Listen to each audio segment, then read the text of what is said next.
Isinulong naman ang ilang grupo sa bansang pagpapalawig ng ayuda para sa mga kababayan nating senior citizen.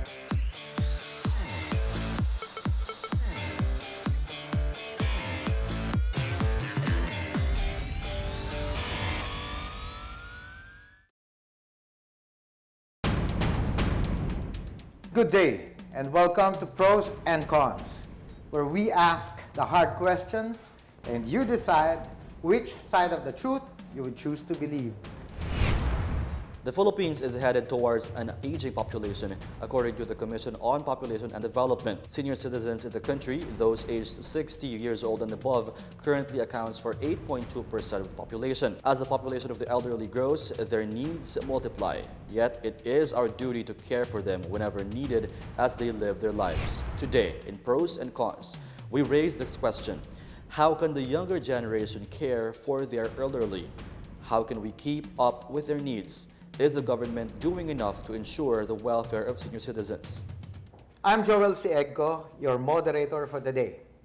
We're all getting old at some point, and as future senior citizens, we sure would want to be looked after, even just a little. Apart from the discounts and other perks given to the elderly, our government does its share to make sure the seniors are taken care of somehow.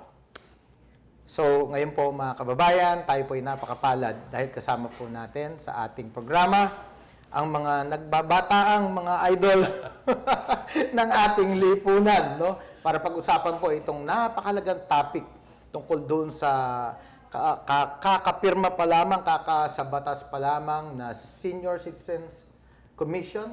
Tama po ba?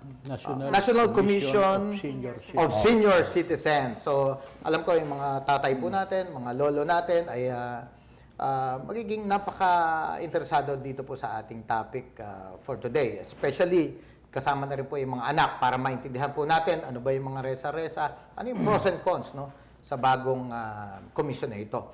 And with no further ado, introduce po natin ang ating mga pinagpipitagang mga guest, no, sa ating programa.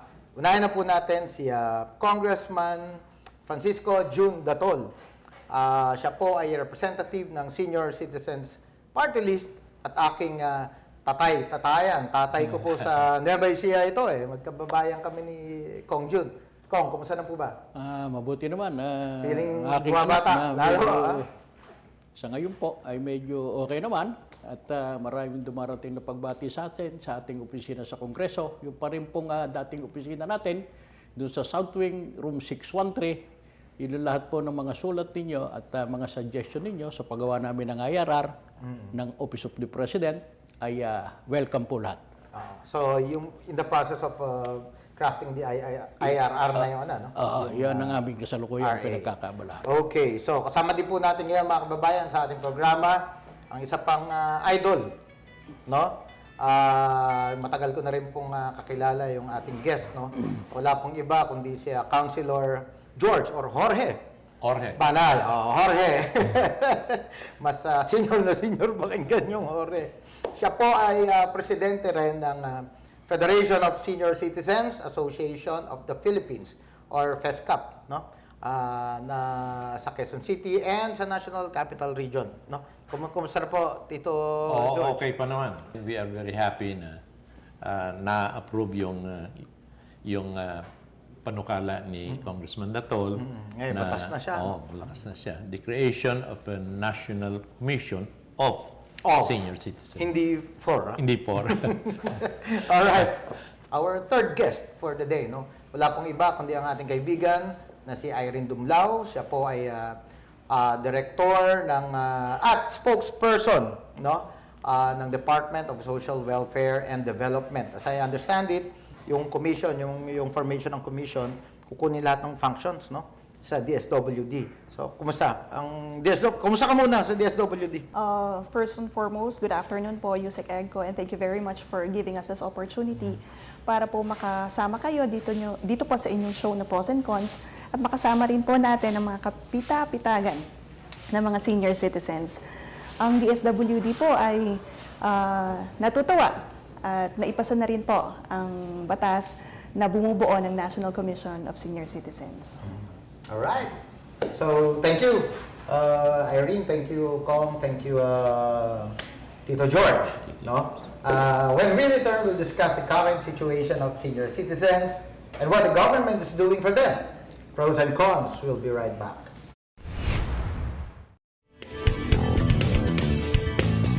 Amidst the reports of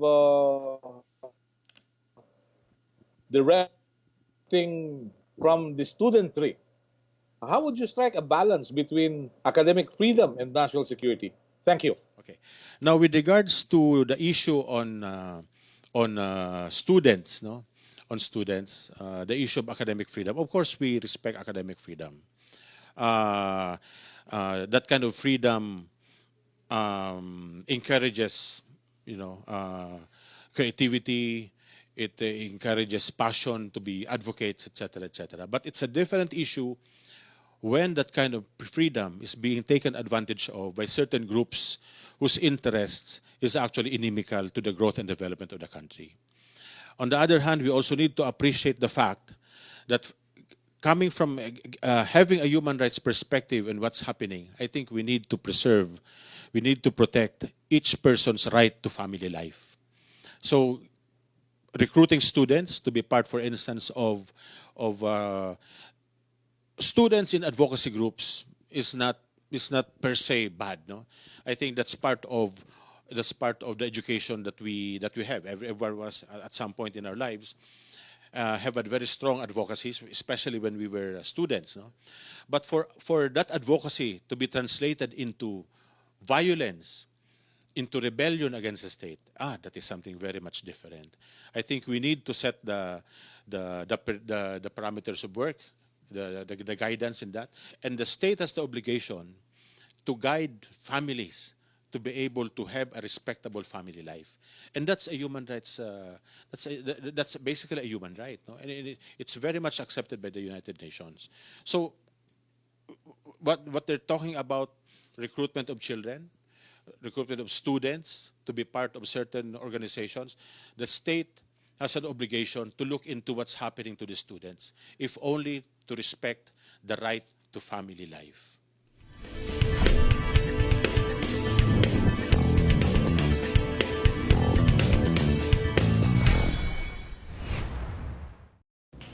We're back on pros and cons, and today we're talking about the situation of our senior citizens. No?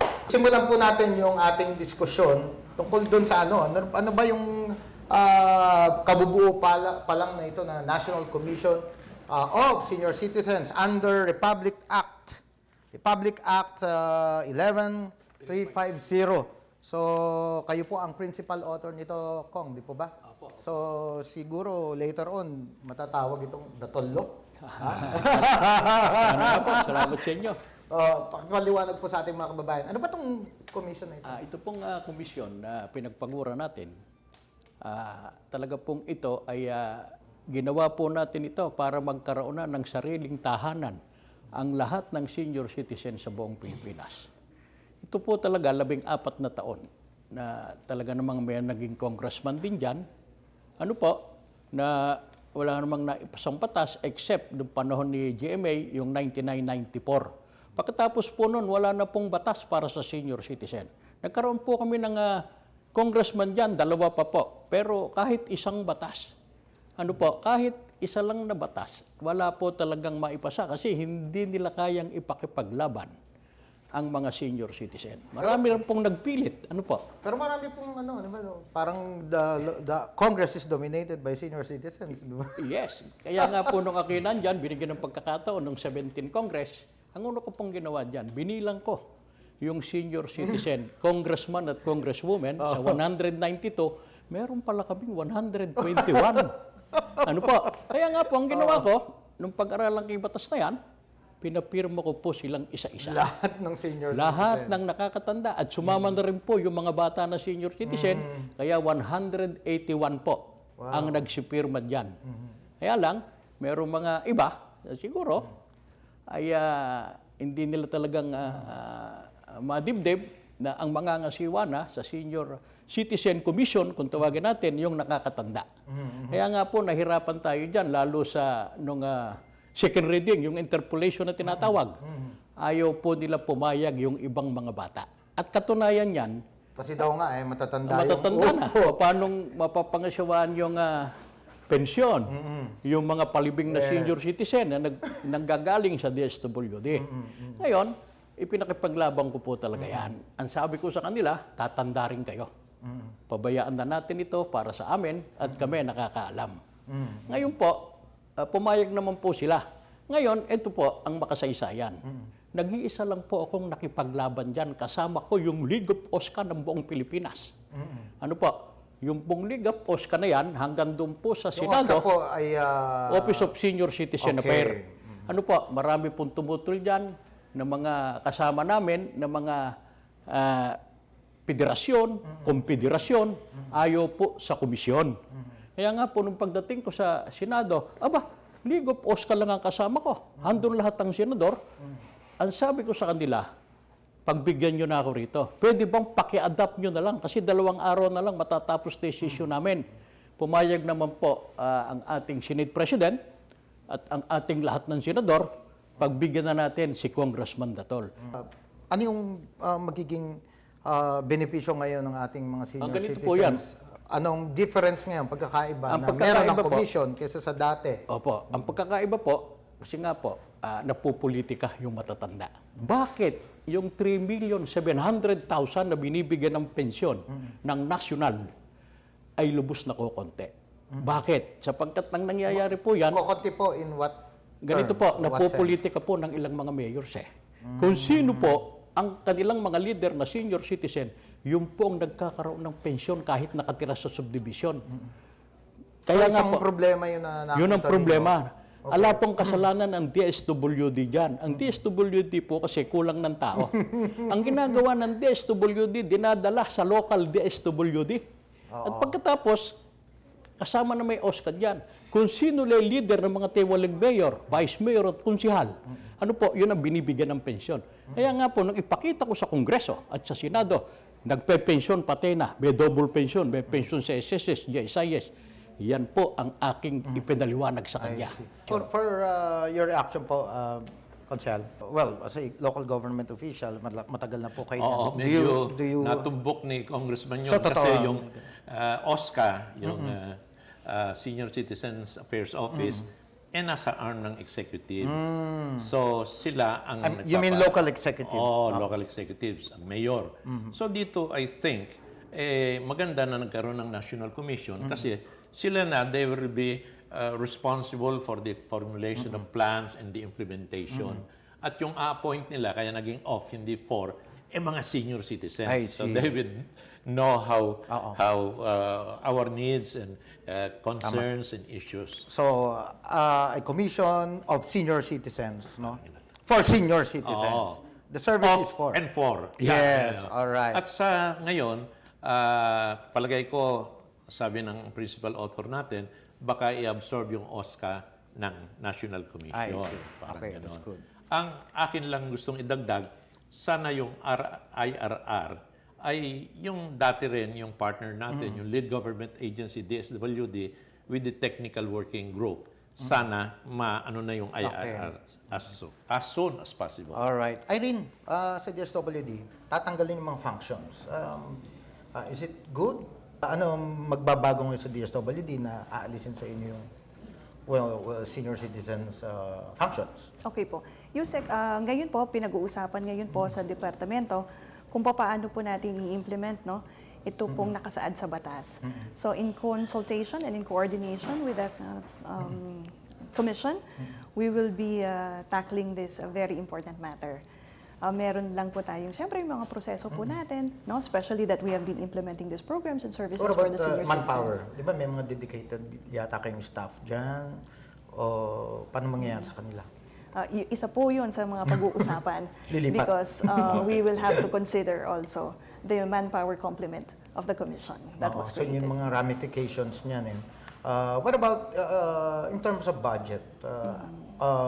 Mas malaki ba ngayon yung sinasabi ni Cong na allocation, which is 500 plus million Nung nasa DSWD, magkano ang allocated for senior citizens? Yeah, the allocation for the different programs and services for the senior citizens, nagva-vary po yan, no? Depende po yan doon sa target po natin o yung number of senior citizens or beneficiaries that we have to serve. I see. No? Halimbawa po, sa social pension, of course, we have a target of more than 3 million. So with the budget 3 of million pensioners. 3 million. More than 3 million. More than 3 million. No? So, gaya nga po ng nasabi ko, nagva-vary po yun per program and service that is being provided to Do you our think beneficiaries. with the commission, our senior citizens would be served or looked after better? Okay. Tayo naman po, ang gusto naman po nating mangyari is we promote and protect the rights of the senior citizens. So, given that the law has been passed, we believe na mas mabibigyan pa po natin ng atensyon yung mga pangangailangan ng ating mga senior citizens. Okay, so there's no conflict between the DSWD and the newly created commission. Wala po. No, nakikita ko yun si Consial Jorge kanina, sabi niya, okay. No? Sa atin po, mamaya, babalik tayo. Mas gusto ko pang malaman yung mga experiences nyo dun sa local, no? Kung bakit nagkaroon ng ganitong commission, what led you, no, to sponsor this bill? But I'd like to ask that question kay Konsehal George, kay Tito George. But first, let's take a short break. When we return, we'll check out what social media think of the situation of our senior citizens. Don't go away.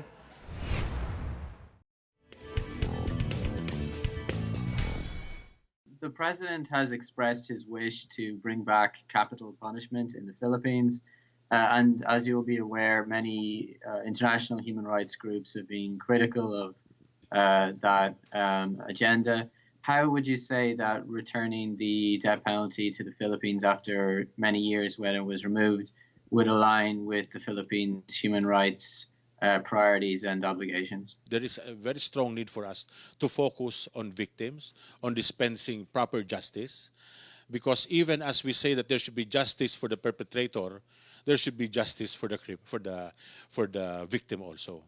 No? And how it should be and how that has to be rationalized later on in the context of human rights is something that will arise coming from nationwide consultations. Again, as we said, we always adhere to that dictum, nothing about us without us. No? So if it will involve the people, then we need to consult with the people. And capital punishment is definitely one of those issues that need to be consulted. Okay, I do not wish to put words in the mouth of the president, but I think he has been passionate with regards to proposing that Congress revive the death penalty. No? But as we always, I do not even wish to venture how that would impact on the human rights situation. But we also, in the end, we need to have that contextualized in the things that we are doing. No? Even countries that have strong human rights compliance mechanisms have also resorted to such things, no, in the past. But what we need to address here is that the revival of the death penalty will have to go through Congress. So that is something which we do not have any control of. It will go through consultations with people. And by the way, if we need to look at it from a human rights perspective again, there has to be inclusive participation, even in the enactment of laws, is a major principle when it comes to human rights compliance. So this will have to go through that intensive nationwide consultations, as Congress usually does. So we leave it to Congress to have that. The president has made his views known, but it will be up to Congress to realize these views in consultation with the people.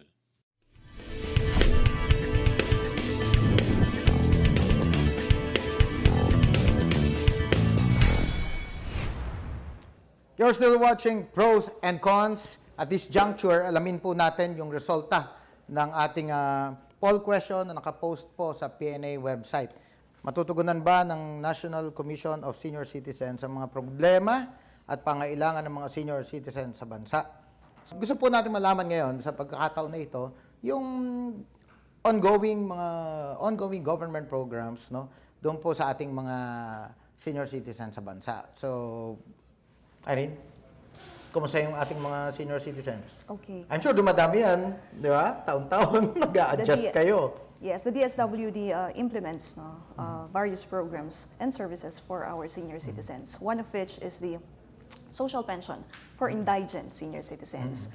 Ito po, this particular program aims to improve the living conditions of our senior citizens, especially those who are frail and sickly, by providing a monthly stipend of 500 pesos per month, 500 pesos. which is given every semester to augment the financial resources of our indigent senior citizens, especially those that will address their medical needs. Ano po?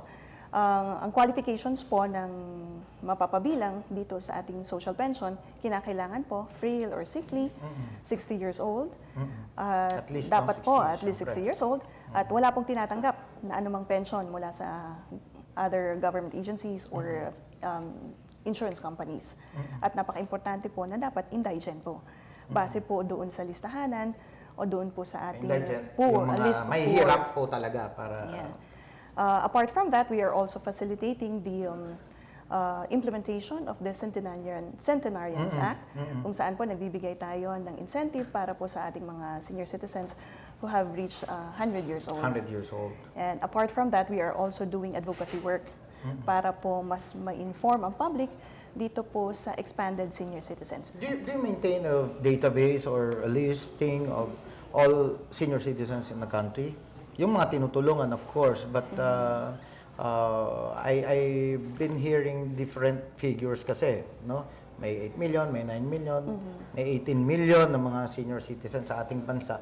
So how do you cope with those conflicting figures? Tayo ay nakikipagtulungan sa Office of the Senior Citizens Affairs, Yun yung sa mga LGUs. sa yun LGUs, yung- sa ating mga local social welfare development officers, ano po, to identify sino po yung mga indigent senior citizens.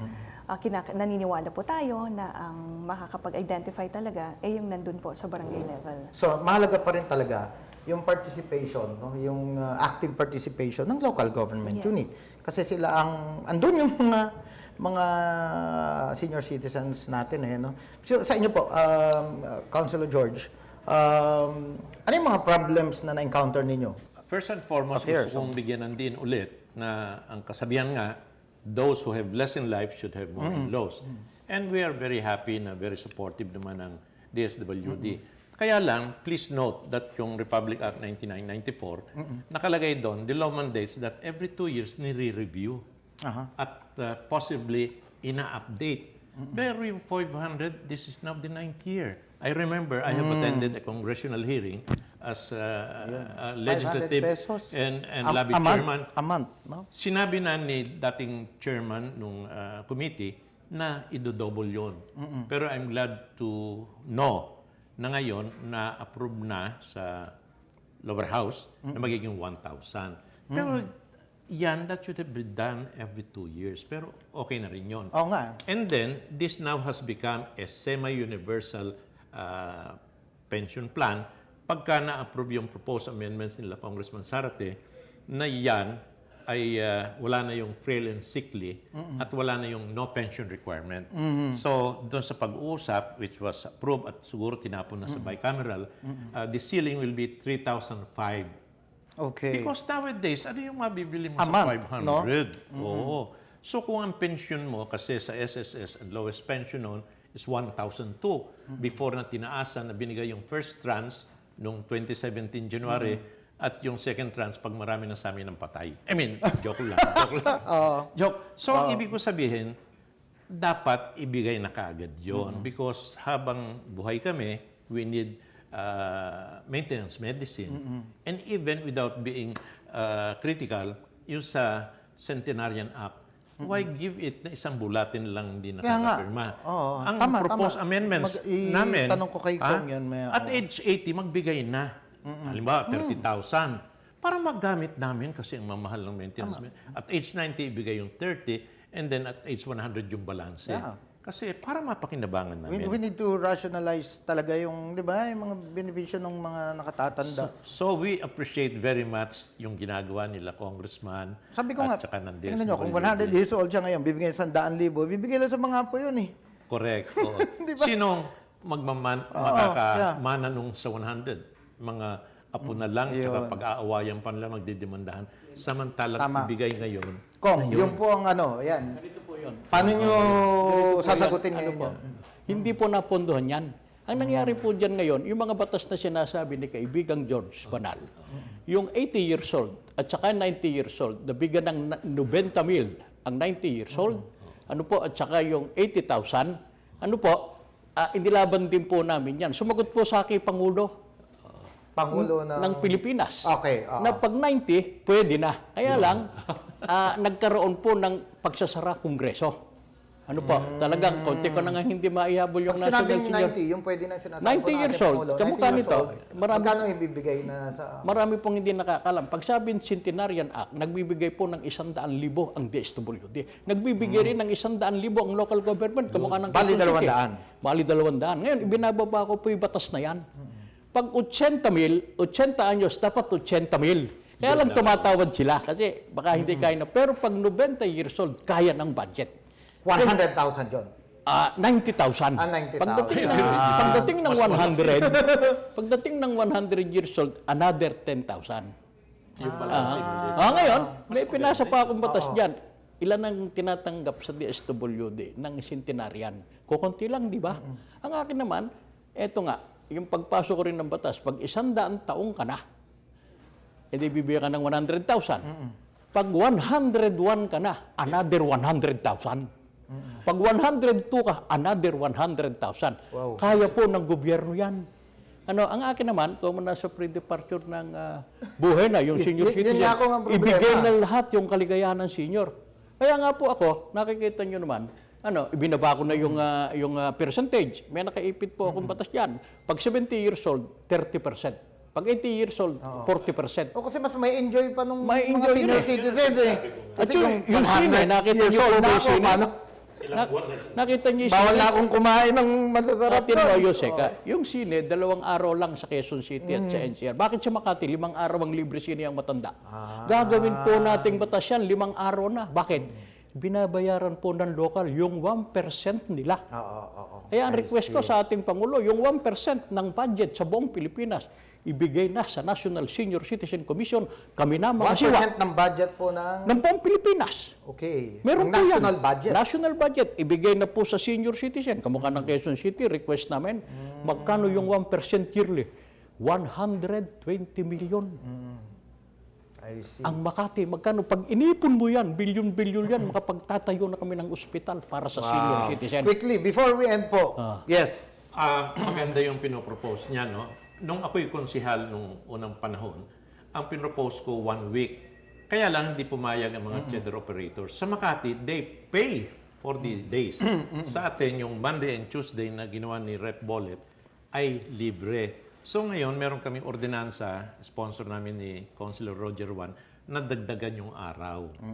Kasi with the modern yung mga TV, etc. Sa umaga, ako'y nanonood ng sine, mga 5 lang, 6 lang. Sayang yung electricity. Kaya yun, dapat na maganda yung proposal ni Cong kung magagawa Kung hindi yun. man siguro maibigay lahat yung buong pondo pagdating ng 80 anyos, mas damihan na lang yung perks, no? Yung mga libre, mga discounts. Anyway, mga sir, medyo kapos po talaga tayo sa oras ng ating programa.